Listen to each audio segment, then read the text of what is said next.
Okay. Ted Williams, 1991, Audubon, page number 24 to 33. Don't worry, plant a tree. People are jumping around, running around like Johnny Appleseed on Applejack, planting whatever is handiest.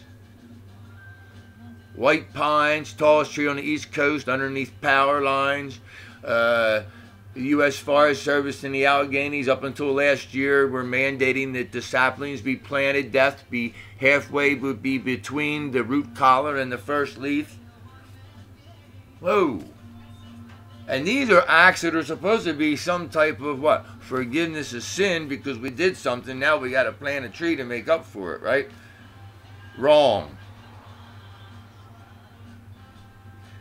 Nonetheless, it starts with planting, improper planting. We need to understand anatomy. What is the anatomy differences from a woody root and a woody stem? Stem up, root down. Not that hard. Now, so I talked to the hardwood people, right? Let me see if I got a phone number. It's the preferred hardwoods. It's 717-787-3699. First of all, the gentleman made it clear that he didn't have any time for anything. I don't have anything but time. Then to try to, however it is, to bring some type of understanding to the treatments that we put upon trees in the name of that are based on an ignorance of tree biology. Again, treating a system that you do not understand is like starting a Rolls Royce with a sledgehammer. I see it. I want to help other people see it as well because it's important to see it so you can identify with it, recognize the problems, make adjustments and adaptations if necessary. Adjustments and adaptations.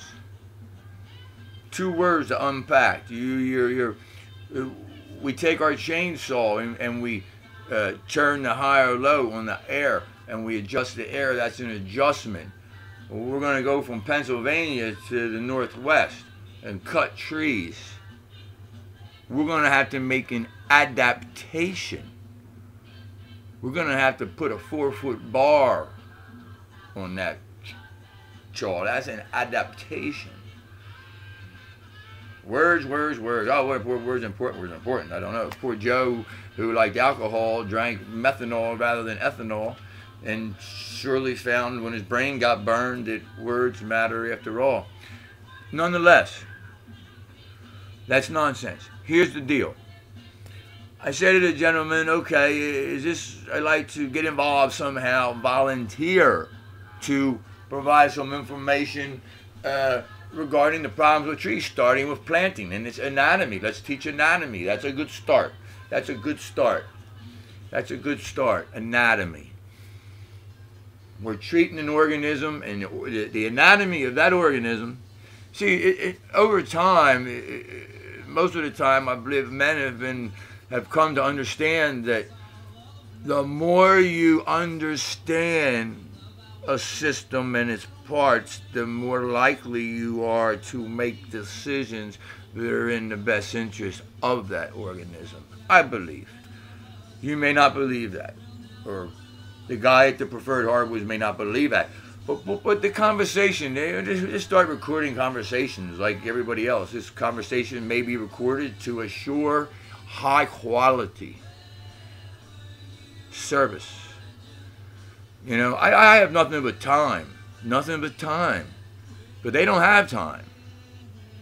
You know, John McCain the other day, check this out, before Congress broke or whatever, or the Senate, John McCain speaking to them, he hit every area that you could with problems with voting except one issue. They won't talk about it. They won't mention it. It's like as if it doesn't exist. The cost of cutting the wood out of national forest The lack of support of data and peer-reviewed published information to support that sometime in the future there will be a beneficial outcome of that treatment of cutting the wood out. And the taxpayers' money is completely wasted. But he did point out that the document that they were working on, see, I had this little tree world. I understand a little bit about trees, and I can relate to that. And I can speak about trees as far as economy, trees, how trees tie in. See, there was a great prophet once mentioned, people who have not dissected trees, 2 S's, dissected trees, should not be permitted to speak about trees. People who have not dissected trees should not be able to speak about trees. That's a good rule of thumb. It'd have been nice in the Garden of Eden if that was the rule, huh? Because the serpent, remember? Oh, it's okay, go ahead and do that. Well, Mr. Serpent, just let me make sure we're on the same page. Can you tell me how bark forms?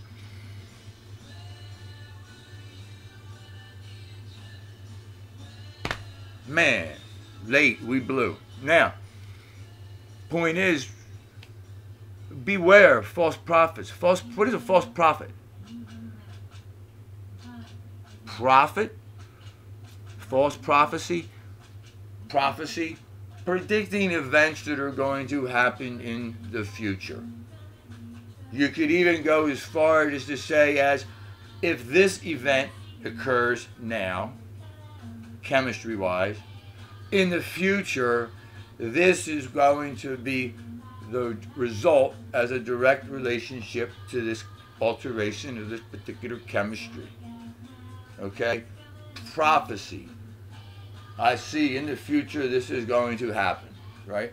Or, hey, if you do this, this is what you will get. Now, if someone tells you, if you put gasoline in your automobile and the other parts of the system are in working order, of course, you will be able to drive down the road. Your engine will start and you will have movement. Okay, it makes sense and it's probably true. It's a prophecy if you know. Now, if I tell you we're going to put gasoline, we're going to put water in the gasoline tank. Instead of what's normally there, naturally gasoline, we're going to put water, H2O, in the gasoline tank, okay? Without any adaptations or adjustments, of course. We're going to put water in the gasoline tank. That's going to increase your mileage. It's going to create a new, healthier automobile. Okay? Now, that almost worked, in a sense, with their hydrogen and all that. But no. If you go out there today and you have a gasoline-operated vehicle and you go ahead and put gas in that water in that gas tank instead of gasoline, when it's empty, and you put water in it without adaptations and without adjustments, to say that that vehicle in the future is going to run better, or even the same as it ran when you put gasoline in it, I believe would be defined as an example of a false prophecy. If we put this substance on the surface of a wound when we wound a tree, then that will address insect disease and fungi problems. That is a false prophecy. 2, if we cut the wood out of this particular area of this ecosystem, which contains trees,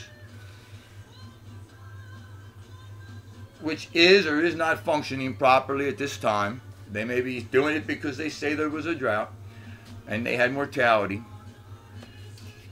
We cut the wood out, this is either going to maintain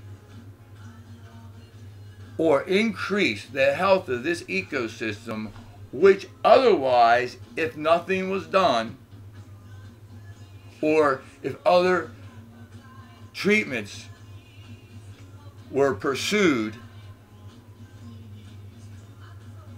this is going to increase the health of that system. If we cut that wood out, it's going to maintain or increase the health of that ecosystem.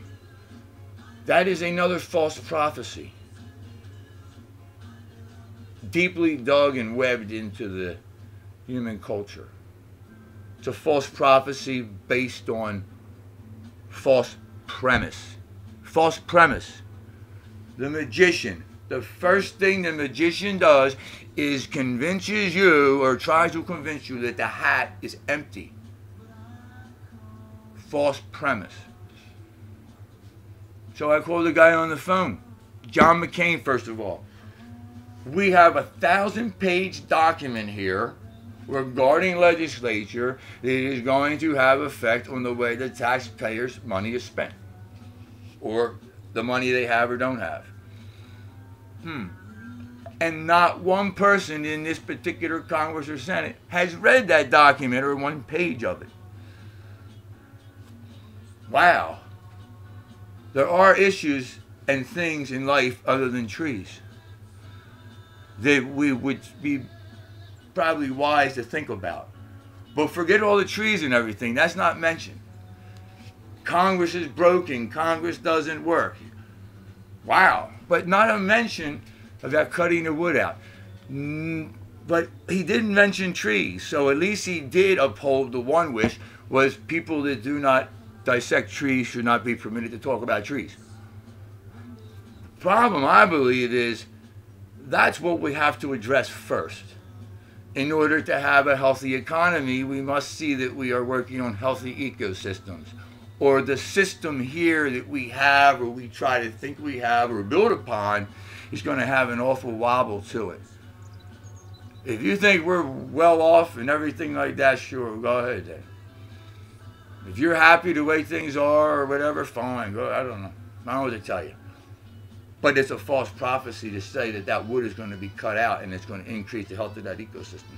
Now, second,